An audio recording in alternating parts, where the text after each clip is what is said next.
Hi, my name is David, and I'm going to walk you through how I solved the CSWP practice problem 11.8.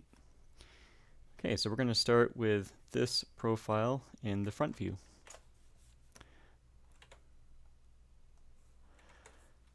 Okay, we're going to make a circle with diameter 25. I'll start drawing the line and then arc and then line and arc and line. This one is not a right angle. Whoops. Accidentally went into an arc mode. Okay, but this one is. And finally, we'll get this arc going here. And before we forget, make this tangent. Okay, so a few things. One is this arc should be, the arc center should be coincident with the origin. And then the center of this arc should be horizontal to the origin. Okay. And if we look at the distance from the origin to this point here, it's 82. If we get the radius of this guy, it's 24. This guy is 20. And then the distance from this point to either the center of this arc here, I'll just grab the center of the arc, is 60. We can see that right here. 60 is from the point where this arc right here ends and this line begins. So that point, and either where this line ends, or where you can say the center of this arc is. Okay. So then right here, this is 46, and this is 50.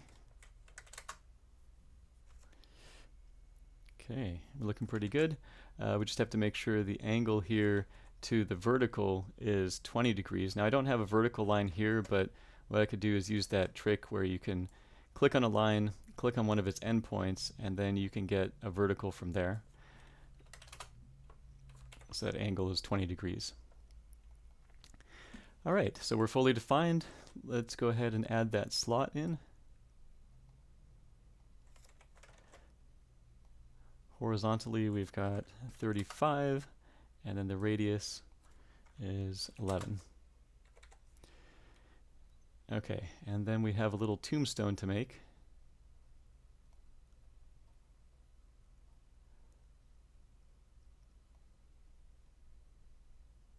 Oops. I'm trying not to grab that midpoint.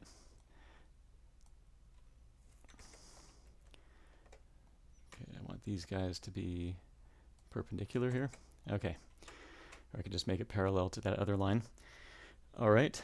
Let me see. Zooming into that view, we've got a diameter of 30, so that's a radius of 15, and then here to here is 28. Okay.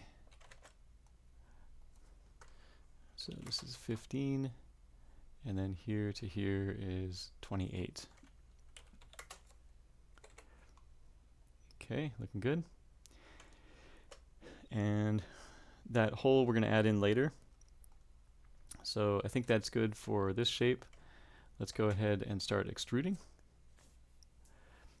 We're going to do a mid-plane extrusion, so just make sure you got mid-plane selected. And we're going to go 50. This part right here. Then go back into the sketch, extrude 20, this region here. Okay, and that we get from this view, 50 and 20. And now we can work on this cut here, which looks like it's from this line and to the right. So for that, I'm going to start in the front plane again and draw a line from the place where the arc turns into a line, and just go straight down. And here I'm just going to be a little sloppy and just make sure that we cut off what we need to from here. We could do like a convert entities or something more fancy like that, but here I'm just going to go in and cut out that shape. And we're going to cut it out 50 minus 10 minus 10. So that'll be 30. And then there's one more thing to do, which is on here, we want to use the hole wizard to make a hole. It's CSK is for countersink. And then we want to go into ANSI metric and flathead screw. That's the choice we went from there. And the size M6.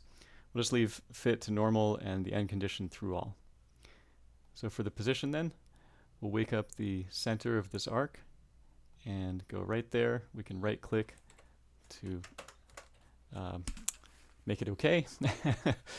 And our volume now is 234,268 point, it would round to 7. 234,268.7 cubic millimeters. Not too bad. All right. Thanks for watching. Take care and keep studying.